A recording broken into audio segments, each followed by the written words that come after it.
Welcome back. All right, news of the day video for all you fine people on the internet for your Friday, March the 21st.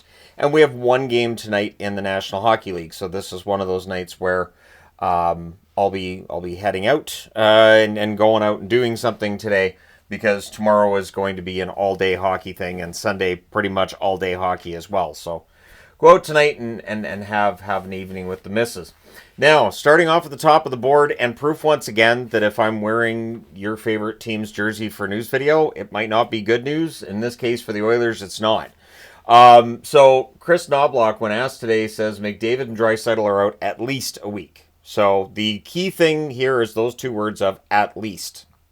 And with McDavid, it's weird because he just didn't come back for the third period last night. As far as I know, both these injuries are undisclosed, and even if they weren't, we're at the point now where if the NHL said, well, it's his wrist, we'd be like, but is it though? It's probably his knee. They're saying it's his wrist, it's probably his knee. Either way, this is going to test the Oilers over the next week. It puts Nugent Hopkins, I guess, as their number one center. It is going to test some depth down the middle because now you're going to have to pull at least one guy, I would think, off the wing to play down the middle. And it'll be fascinating to see how they come through this week. They are, of course, in a battle for first place with the Vegas Golden Knights and trying to hold off the LA Kings and get at least that number 2 spot in the event that they can't chase down first. So these are really important games, and it's going to be a character building exercise for the Oilers. Those are always miserable. Anytime anybody says team building or character building, your reaction is always going to be, not that. Can't I just go back to work? Anyways, so yeah, let me know your thoughts. So this is getting some more traction again. The idea of bringing a National Hockey League team to Houston. It's going to happen. It's just a matter of when. And now billionaire Dan Friedkin, who's worth over $6 billion, NHL hears that and goes, well, hello, Mr. Billionaire, and how many billions was that? Well, would you like a refill of your coffee? So he has met with the National Hockey League about bringing a team to Houston. And he has the money to do it, the ability to do it, apparently. So we'll see what happens there. The NHL officially is not in expansion mode, which means, we won't stop people from coming to us and offering us money, but that's not the same as being in like an expansion mode. And the reality is they don't have to go into any kind of official expansion, anything, because they've met with people from Arizona recently, they've met with people from Houston, and we know there's other places as well that are involved. Atlanta's got 2 different ownership groups that are interested, and so it's only a matter of time before we see new franchises, because the idea of, and I'm sure people say, well, move these teams. I don't think any teams in the National Hockey League are in any danger of moving. It was the nice thing about doing that 32-team video, talking about how I feel about each organization. It's actually kind of nice not talking about a team and going, well, hopefully they don't move, but. And so, yeah, it'll be expansion if Houston comes in. The Washington Capitals last night became the first National Hockey League team to officially clinch a playoff spot. Not a surprise that they did it. It is also not a surprise that Ovechkin got a goal again, and now he sits 7 away from breaking Wayne Gretzky's record.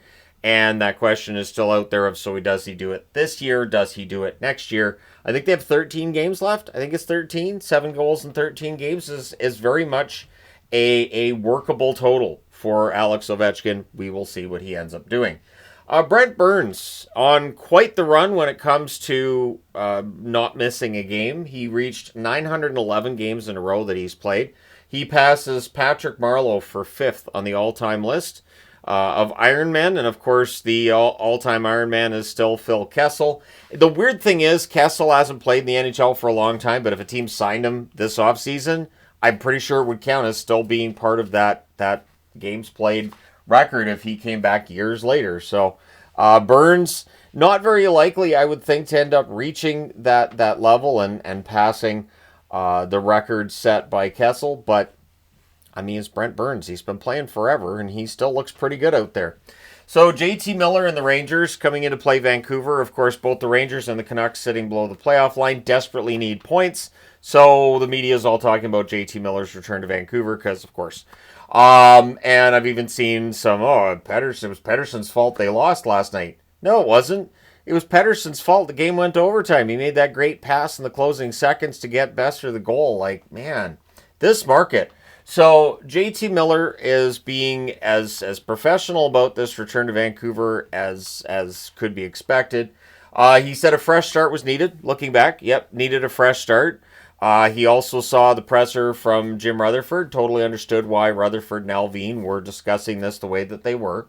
He had nothing bad to say about Vancouver as a market, Vancouver the team, or the fans. He didn't throw anyone under the bus, and in fact said the whole rift between him and Pettersson was overblown, and that it's all kind of blown out of proportion. And certainly I could see that happening, but I think the reality is there's only certain people that know the actual truth of what was going on there, and people are still going to have the side they're picking. My side is the side that would like to see the Canucks win a Stanley Cup. So it'd be great if the best players possible were able to be the best players when needed and get a Stanley Cup into Vancouver, but it's not happening.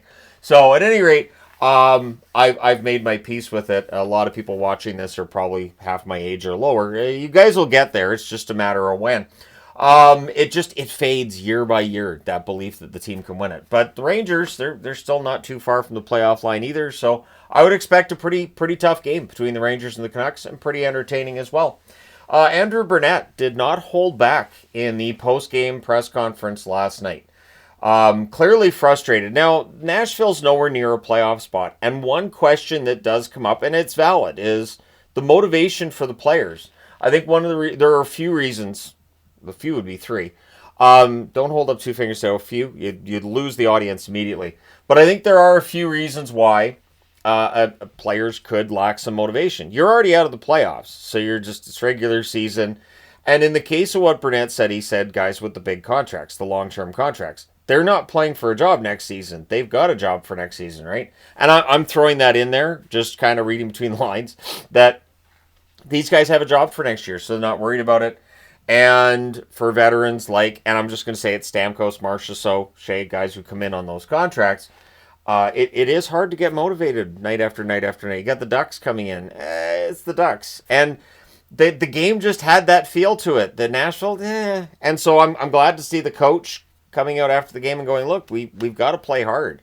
I honestly think that if as a hockey player they're having if hockey players are having a hard time getting up for games, when you've got people paying hundreds of dollars for tickets, maybe just have them talk to a few people who bought tickets for that night's game before the game to kind of remind themselves why they're going to go out there and do their best. People are paying a lot of money to watch these games. It's not like the ticket prices become free because a team's eliminated from or is going to be eliminated from playoff contention. If that was the case, I would be fine with that. I don't think the NHL, the NHLPA, or the salary cap would be happy about it. But yeah, after that 4-1 loss against the Ducks, I understand Burnett coming out and criticizing the team, and hopefully they show a better effort the rest of the way. They're better than this. And it is frustrating to watch, but I totally understand that, after a trade deadline, you've watched players leave, your team is weakened, maybe you're not quite as motivated. Maybe the teams coming into town are more motivated than your team is because they got more to play for. But, look out to the fans, especially when you're at home. It should not be difficult to get motivated to play hockey because those guys paid to come out and see you. Just go out and have fun. Go out and have fun and do your best to show how good you can be, because changes are going to be made this summer in Nashville. So the one game tonight is Columbus in Pittsburgh. Columbus 3 points back of Montreal. Absolutely have to win this game if they're going to stay in the hunt. And it's been ugly. 31-28-9 is the record for Columbus. They're 3-6-1 in their last 10. And really, in all honesty, their playoff hopes are not looking great right now. Pittsburgh 28-32-10. However, they're 5-4-1 in their last 10. Pittsburgh's been playing well. Pittsburgh's playing the way that I'm talking about how other teams should be playing down the stretch and doing their best for the fans that are paying to watch them play. Pittsburgh's 8 points behind Montreal. They have played 70 games, though I think for Montreal, I think it's 68 that they've played now. So the odds of them catching Montreal are virtually nil. But they're not zero, and so Pittsburgh's out there playing like they're not zero. And for Columbus, they got to get it together. They have to spur themselves on. They got shut out last night by Florida, but they did get a point out of that game. they need to find a way to get 2 points tonight against Pittsburgh if they're going to have any hope of getting above that playoff line again. So we'll see what happens tonight. Let me know your pick for that game in the comment section below. Let me know your thoughts about teams that just play really, really badly down the stretch while people are still paying the same amount of money for tickets. And I think that's important. Like when I'm looking at the Vancouver San Jose tickets for the other day, for instance, going, these tickets are still really expensive. It's odd to me. But yeah, let me know your thoughts. Hit like and subscribe if you haven't done so already. Thank you guys so much for all your support as always. I will talk to you again soon.